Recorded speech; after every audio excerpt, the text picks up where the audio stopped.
Quand on nous parle d'Haïti dans les médias, c'est généralement pour parler de pauvreté, de dépotoirs à ciel ouvert et d'un certain bordel politique. Tout ça, ça fait partie de la réalité. Mais nous, le pari qu'on a pris pour cette émission spéciale des Francs-Tireurs, c'est de poser un regard lucide sur la société haïtienne à travers les aventures d'une bande de jeunes chanteurs et danseurs de la production haïtienne de Starmania. Production qui sera à Montréal à la fin du mois de mars. Bonne émission!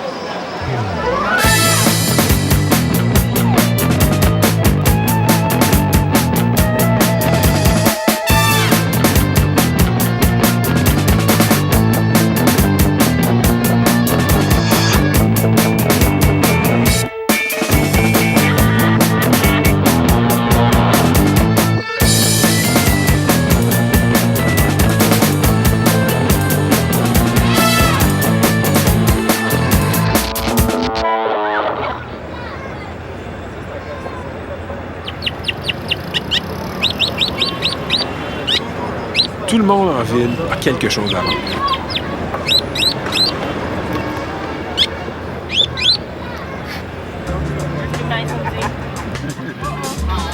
Port-au-Prince, c'est le royaume des vendeurs.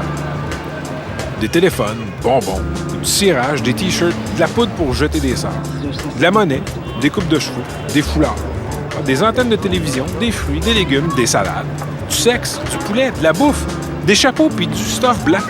La sécurité des drinks, tout ça devant le palais présidentiel.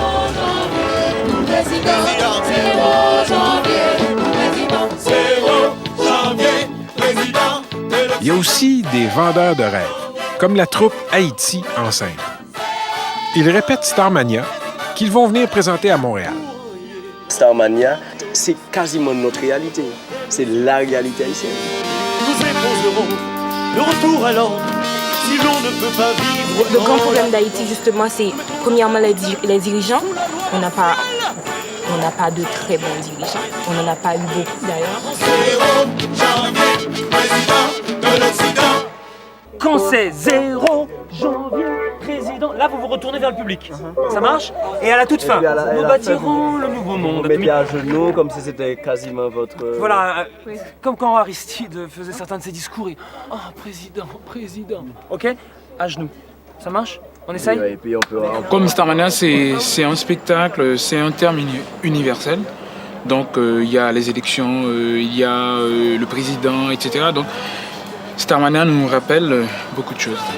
On parle des gens où ils sont fatigués de la misère, qui sont fatigués de ne pas trouver du travail, qui, d'après eux, c'est par la violence qu'ils peuvent réussir. Il y a ça. Assurons d'abord notre survivance. Je suis pour l'Occident, l'homme de la dernière chance. Je suis pour l'Occident, l'homme de la dernière chance. On va refaire ça, s'il vous plaît. Nous étions en port de Corona. On va refaire ça.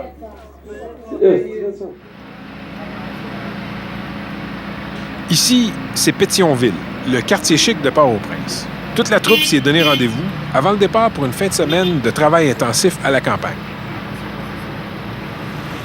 Là-bas, il n'y a rien. Alors il faut tout prévoir, tout apporter. La génératrice a une batterie en panne. Oh!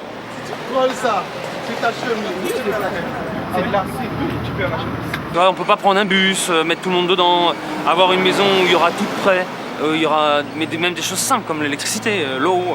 Donc l'eau, on sait qu'on va en manquer, il faut emmener de l'eau, il faut emmener de la glace, il faut emmener des jerrycans de gasoil, une batterie pour la génératrice.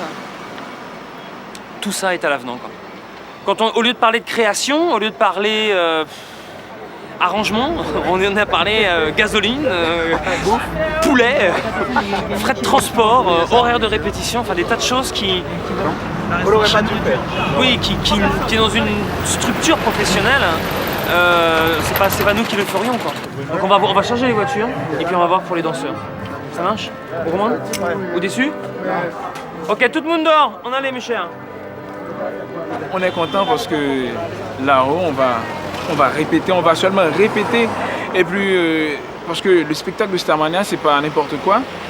Donc, on est là, on est amateur, on veut bien chanter, on va se concentrer beaucoup plus. Donc, je pense que c'est une très bonne idée d'aller répéter enfermé pendant 3 jours.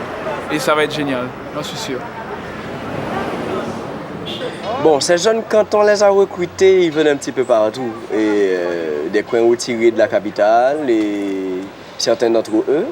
Mais ces jeunes sont bourrés de talent. Nous, notre objectif, c'est de les encadrer. Mais là encore, c'est un problème dur dans ce pays. Ça veut dire que tout se fait par le « tu connais un tel? Ah, tu es l'ami d'un tel ?»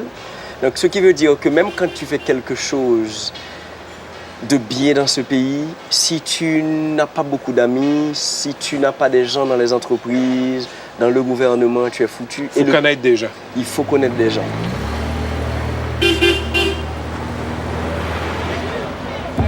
On se jette dans le trafic de Port-au-Prince en direction de la montagne de Furcy où vont se tenir les répétitions. Pour nous accompagner, Sabine Malbranche, urbaniste. Tu es là, tranquille? Mais c'est pas possible, enlève-toi de là! Non, je te jure, conduire dans Port-au-Prince, c'est vraiment une expérience. Hein? Incroyable. En chemin, on croise des gens affairés, des petits commerces avec des noms religieux et parfois une richesse qui cadre mal dans le paysage. Au bord de la route, beaucoup de maisons inachevées. Parce qu'en Haïti, on n'achète pas un terrain. On s'installe dessus tranquillement. On met les matériaux au fur et à mesure, on fait les fondations, on met le premier mur latéral, on attend, le deuxième on attend, on monte les poteaux. Et puis ça va, jusqu'à ce que la résidence soit montée complètement. On ne s'installe pas et drastiquement au fur et à mesure. Et quand c'est parce qu'ils savent qu'ils ne sont pas sécurisés, donc ils le font graduellement et puis comme on ne les enlève pas, ils restent. En général, ces constructions sont solides, hein? Elles sont bien ancrées. C'est ce qu'on appelle architecture sans architecte. Ils font de l'architecture, une architecture totalement intégrée à l'environnement avec le matériau qui convient et ça reste. Non, ça fascine, ça n'étonne pas, ça fascine, c'est fascinant. Bon, ce serait mieux que ça soit organisé autrement, mais c'est quand même fascinant. Après 3 heures de route, on arrive finalement au beau milieu de la répétition et le metteur en scène en a littéralement plein les bras.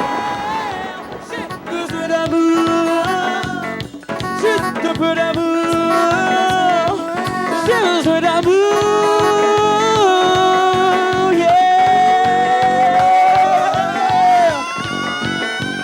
Besoin d'amour, besoin d'amour, besoin d'amour, vous, au nom de Dieu. Est-ce que t'es content, t'es satisfait, ça roule comme sur des roulettes? Non, du tout. Maudit chialeux. Non, en fait, bien sûr, c'est normal que je sois pas content, mais en même temps, ça a été un peu plus compliqué dans la mesure où c'est la première fois qu'ils sont sur une scène aussi grande. Et ils sont pas professionnels, donc ils perdent, enfin même des professionnels parfois se perdent. Mais là, ils se sont clairement perdus. Ils savent plus trop où ils doivent aller. Là où ils avaient l'habitude de faire 3 pas, il faut qu'ils en fassent 8. Trop gros. Ils se perdent, donc il faut vraiment retravailler tous les déplacements et les mises en place. Et souvent, ils viennent me voir et disent mais je dois me mettre où? Alors qu'ils m'avaient jamais dit ça auparavant, parce que quand ils répètent sur leur scène habituelle, ils savent parfaitement où se mettre. Là, c'est clair, ils savent plus où se mettre. Je travaille à l'underground café. Un jour vous verrez la serveuse automate s'en aller cultiver ses tomates au soleil. Qu'est-ce que je vais faire aujourd'hui? Qu'est-ce que je vais faire demain? C'est ce que je me dis.